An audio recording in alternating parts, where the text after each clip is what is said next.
بہت ساری ویڈیوز ایسی سرکولیٹ کر رہی ہیں سوشل میڈیا پہ جس میں واقعی میں لوگوں کو دھمکیاں دی جا رہی ہیں، پھر انہوں نے اپنے لوگ سوشل میڈیا پہ چھوڑے ہوئے ہیں۔ دیکھیے میں دوبارہ ہارون رشید صاحب کی اس بات کو دہراؤں گا کیونکہ وہ مجھے بات بہت ان کی پسند ہے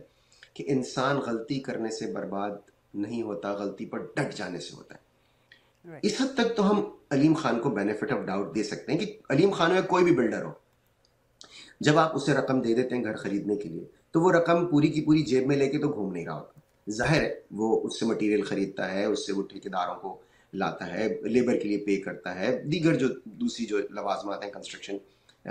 کرنے کے وہ پورے کرتا ہے، اور جو ظاہر ہے جو منافع ہے وہ اس کی جیب میں آتا ہے۔ تو اس حد تک تو آپ علیم خان کو بینیفٹ آف ڈاؤٹ دے سکتے ہیں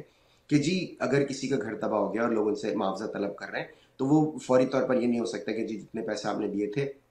وہ تمام کے تمام اس وقت علیم خان کے بینک اکاؤنٹ میں پڑے اور وہ دھڑ دھڑ لوگوں کو چیکس کاٹ کے دیتے رہیں تو لوگوں کی شکایت دور ہو جائیں گی۔ تو اس حد تک تو ہم کو کہہ سکتے ہیں بینیفٹ آف ڈاؤٹ دے سکتے ہیں۔ لیکن جن لوگوں کا گھر برباد ہو گیا، جن کی زندگی بھر کی جمع پونجی چلی گئی،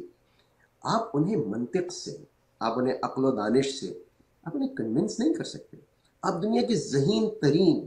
دا موسٹ پرسویسو پرسن جو لوگوں کو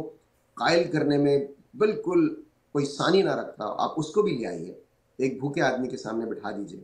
وہ 1 گھنٹے کی بھی کوشش کے بعد اسے اس بات پر قائل نہیں کر سکتا کہ اس کے پیٹ میں روٹی ہے۔ جو بھوکا ہے وہ بھوکا ہے، جو برباد ہوا ہے، جس کی املاک تباہ ہوئی ہیں، وہ تو شکوہ کرے گا، وہ احتجاج بھی کرے گا۔ آپ اسے دھمکیاں دیں گے،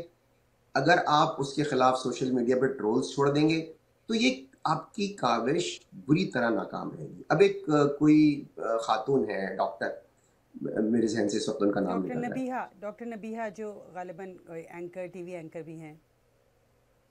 جی وہ میرا خیال ہے کہ وہ کوئی معروف شخصیت ہیں کیونکہ میں نے دیکھا لوگ ان کو بلاتے ہیں آج کل بہت زیادہ اپنے پروگرامز میں، تو وہ احتجاج کر رہی ہیں۔ تو وہ ایک اور خاتون آ گئی ٹی وی پر انہیں کاؤنٹر کرنے کے لیے، انہیں ٹرول کرنے کے لیے۔ اچھا اب دیکھیے ان کی کتنی ضعیف دلیل، ان کی دلیل کتنی ضعیف ہے۔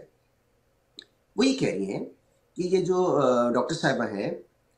یہ جب آتی ہیں بات کرنے کے لیے تو انہوں نے جس رنگ کے کپڑے پہنے ہوتے ہیں اسی میچنگ کے انہوں نے ایئر رنگز بھی پہنے ہوتے ہیں اور اسی میچنگ کے ان کے شوز بھی ہوتے ہیں۔ کس قدر فضول اور نامعقول بات کی ان خاتون نے۔ ارے بھائی وہ جو ڈاکٹر صاحبہ ہیں وہ یہ تو نہیں کہہ رہی کہ ان کے سارے ایئر رنگز بہ گئے ہیں اس میں، نہ وہ یہ کہہ رہی ہیں کہ ان کے جوتے کپڑے بہ گئے، وہ تو یہ کہہ رہی ہیں ان کا مکان برباد ہو گیا، اور وہ درست بات ہے، آپ اس پر بات کیجئے نا۔ اور ان خاتون نے جنہوں نے آ کے ان پر تنقید کی ہے، ان کی تنقید تو بالکل کسی بھی میرٹ پر پوری نہیں اترتی۔ اگر یعنی وہ جو خاتون ہے وہ صرف ان ڈاکٹر صاحبہ کے کپڑے اور ان کے ایئر رنگز اور جوتے ووتے دیکھ رہی تھیں، اس کا مطلب ہے آپ نے ان کی بات ہی نہیں سنی۔ لیکن نا مجھے تو نہیں پتا کہ انہوں نے کپڑے کس رنگ کے یا ایئر رنگز پہنے نہیں پہنے، جو بھی ہے آئی ڈونٹ نو، کیونکہ میں نے تو ان کی بات سنی۔ آپ کا اگر پورا کا پورا فوکس انہوں نے کیا پہنا ہے کیا نہیں پہنا ہے اگر اس پر ہے تو اس کا مطلب ہے آپ نے ان کی بات ہی نہیں سنی۔ ارے محترمہ آپ پہلے ان کی بات سنیے کہ وہ کہہ کیا رہی ہیں۔ اگر وہ یہ کہہ رہی ہیں کہ ان کا گھر برباد ہو گیا، ان کی تمام املاک تباہ ہو گئی ہیں، تو آپ اس پر ان سے سوال کیجئے نا کہ ایسا ہوا ہے یا ایسا نہیں ہوا ہے۔ آپ نے تو ان کی بات ہی نہیں سنی، اس کا مطلب ہے، کیونکہ آپ کی ساری توجہ کہیں اور ہے۔ تو اس طرح کی جو بھونڈی کوششیں ہیں، یہ سستی چالاکیاں ہیں، یہ بالکل کامیاب نہیں ہوں گی۔ The damage has been done.